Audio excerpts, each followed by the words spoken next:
country's largest opposition group, the Muslim Brotherhood, will meet the Vice President. This despite an earlier vow of no talks before President Mubarak's departure. We gave the condition that aggression against our people stop. Tens of Egyptians were killed. We gave the condition that anybody who caused harm to the Egyptian people over the past 30 years will be taken to court. We gave the condition that peaceful demonstrations should be the right of all Egyptians. They accepted this. The extent of the violence in other places in Egypt is now becoming clear.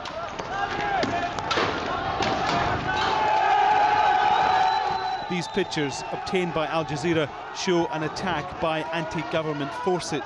The target, a police station, the location, Old Cairo on Friday.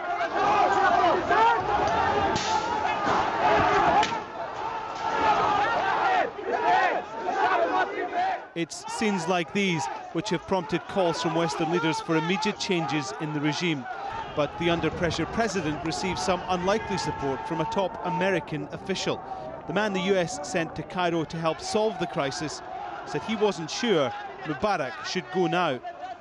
President Mubarak's continued leadership is critical. It's his opportunity to write his own legacy.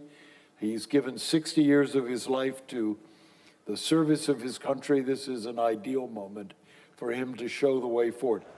The White House disowned the comments, saying they were private views. The Mubarak government is keen to show it's changing and it's business as usual. But the protesters still insist nothing changes until the country's leadership does. Alan Fisher, Al Jazeera. So as we heard there, Egypt's largest opposition group, the Muslim Brotherhood, says it will in fact take part in that political dialogue with the government. Well, that meeting is expected to take place in, well, just the next few minutes in Cairo. On Saturday night, though, the banned group issued a statement saying talks would come with some specific conditions.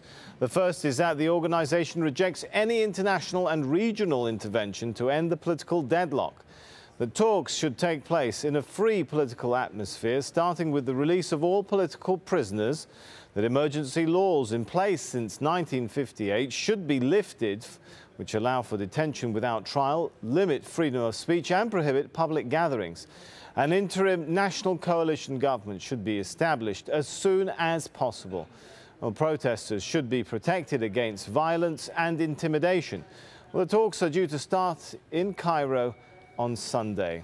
Let's join our correspondent in Cairo for the very latest. We're not naming him for his own safety. Let's start with these talks. Are they discussing the actual issues that the country needs to move onto in a transitional period, or are they simply talks about starting talks?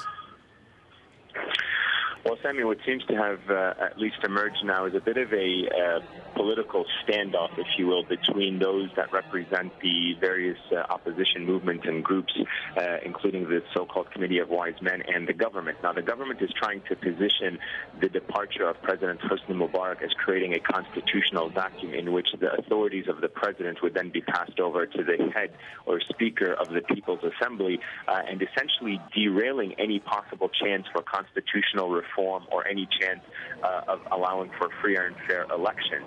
At the same time, the opposition parties and the Muslim Brotherhood want to see President Hosni Mubarak completely step down.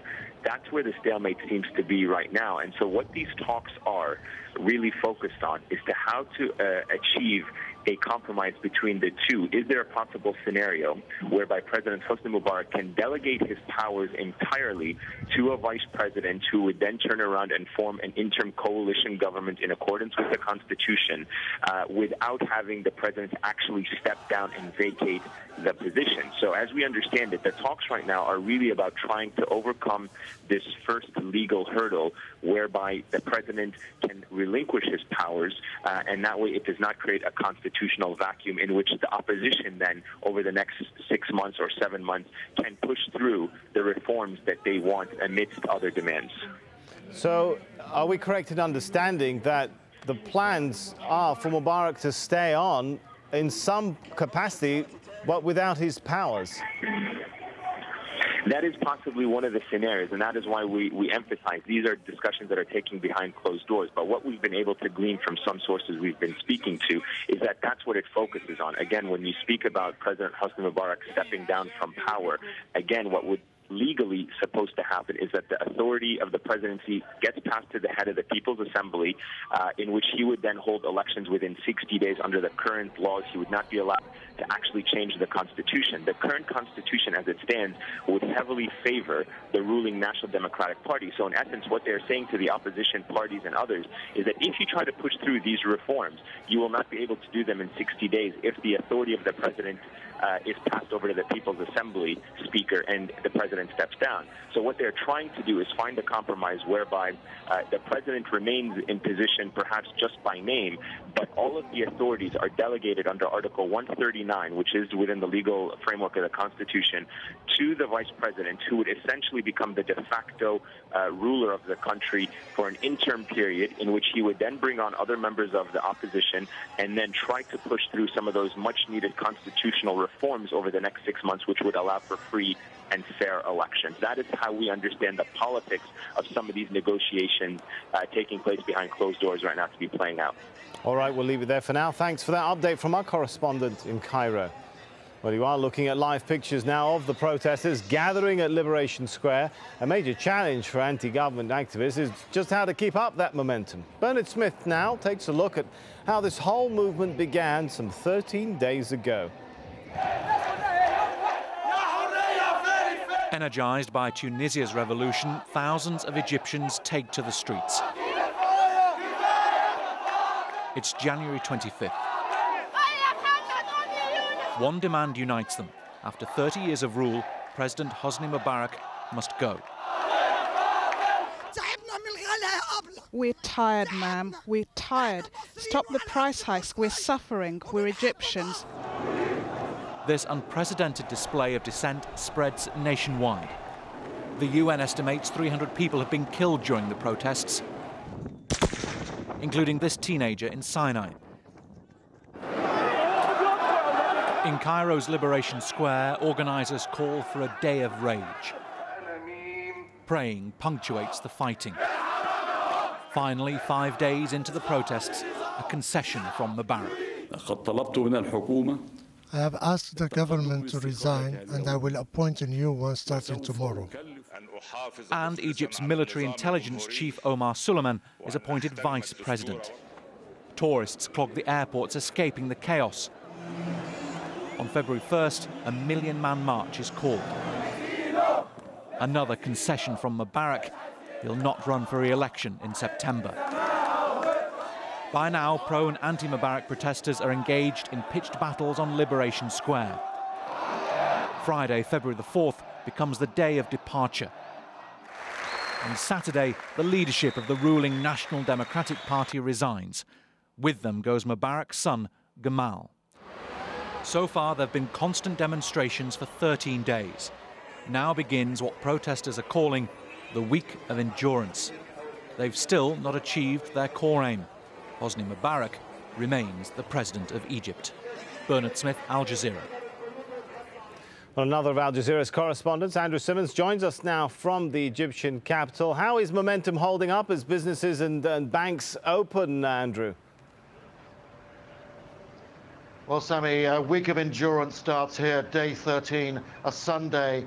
And the image behind me is what I want you to take a look at, because there is a semblance of normality returning to Cairo. If the cameraman zooms in over here, across the Qasr El Nil Bridge, and beyond that is Tahrir Square, Liberation Square, where protesters are still standing firm against these new government moves, against possible reformist agendas.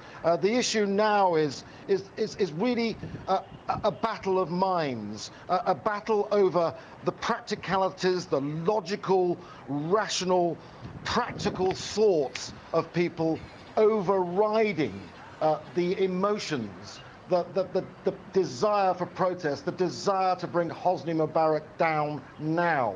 And what we're seeing is traffic police returning to the streets, people desperate to get back to work, and that's what they're doing in very large numbers. And of course, this key point of the banks opening. This country is losing $310 million a day from the economy. It's a crisis of massive proportions, and concern that there will be scare movements and scare movements of money, withdrawals, particularly from foreign investors from the economy, and that is a key point. There are restrictions on withdrawals of money, $8,500 a day limits on withdrawals in local currency, the Egyptian pound, 10,000 US dollars a day in foreign currency. So these are the moves being